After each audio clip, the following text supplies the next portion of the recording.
The calendar module in Python. Let's talk about calendars, the calendar, text calendar and HTML calendar classes, and some functions on calendars. The calendar module deals with calendars and also manipulates date and time. These calendars begin at Monday as day 0 and end at Sunday as day 6. But this can be altered. These calendars are based on the extensive Gregorian calendar, and for 0 and negative years, it uses the ISO 8601 standard. So 1 BC is year 0 and 2 BC is year -1. Let's import calendar and call it CD. The calendar class creates a calendar object where we can specify which day of week to begin with. But as we said before, it begins on a Monday. This is what it looks like. It takes an argument for the first weekday. The iterWeekdays function from the calendar class gives us an iterator for the weekday numbers for an entire week. Cal is a calendar starting at Wednesday.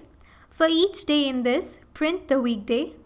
So it goes from 2 to 6 for Wednesday to Sunday, and then from 0 to 1 for Monday to Tuesday. Iter month dates gives us the days of the month with all the days before and after it, so it gets complete weeks. Starting at Monday, this gives us the dates for December of 2019. This one's a Monday and this one's a Sunday. Iter month days gives us the days of a month. For December of 2019, we have this. This is December 1 and this is December 31. And this one gives us tuples of day of month and day of week instead. December of 2019, this is December 1, a Sunday, and this is December 31, a Tuesday. This third one gives us tuples of year, month and day of month. December of 2019, this is December 1 and this is December 31.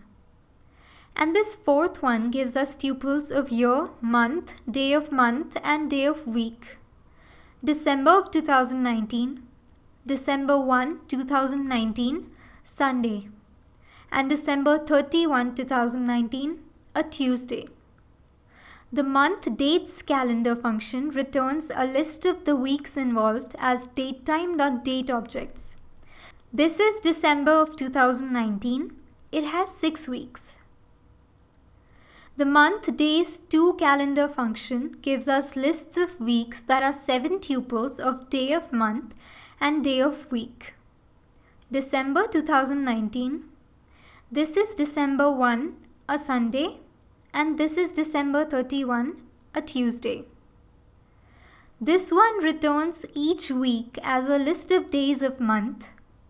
December 2019 has 6 weeks. 1st December is a Sunday and the 31st is a Tuesday. The year dates calendar function returns lists of month rows. 2019 with a width of 3. The first value in the first value in the first value is this week. This returns a list of weeks, which are tuples of days of month and days of week. So 2019 has these lists of weeks in the first month. And this one returns a list of weeks as day of month. 2019 has these weeks and there are 3 months in each list here. Now let's talk about the text calendar class.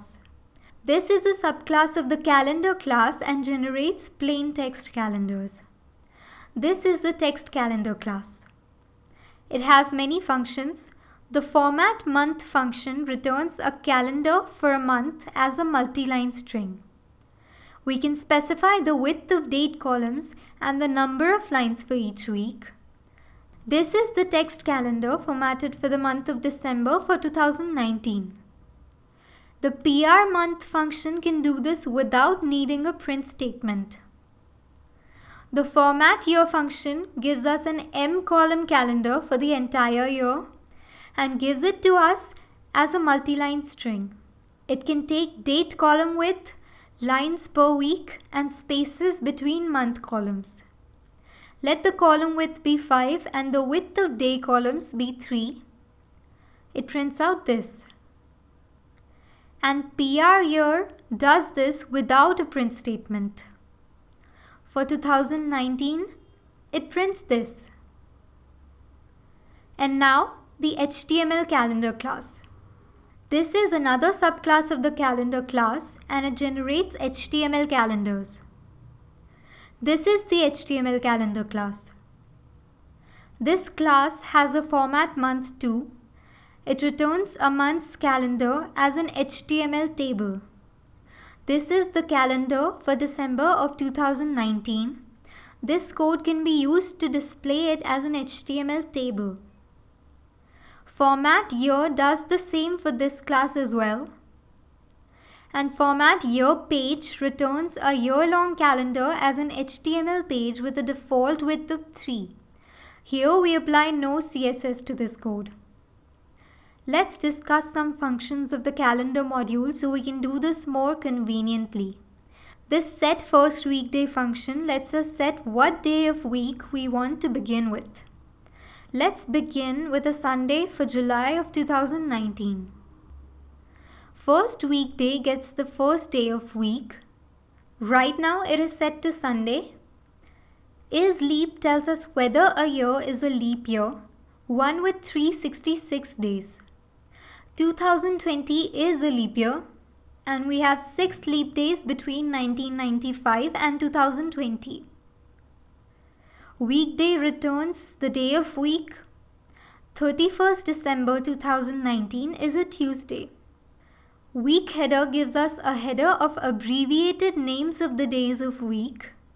With just one letter, we have MTW, TSSS. With 2, we have this, and with 3, we have this. Month range gives us the first day of a month and how many days it has. December 2019 has 31 days and the first is a Sunday. Month calendar returns a month's calendar as a matrix. This is the matrix for December 2019's calendar. PR month prints a month's calendar and month returns it as a multi-line string. PR cal prints a year's calendar. This is for 2019. And calendar returns a 3-column year calendar but as a multi-line string. And finally, time GM returns a timestamp value from a time tuple. The epoch is 1970 Jan 1 and the encoding is POSIX. This function is the inverse of time.gm time. With 40,000 to GM time, it returns 40,000 back to us. And that's the calendar module for you. Next, let's learn to debug Python code.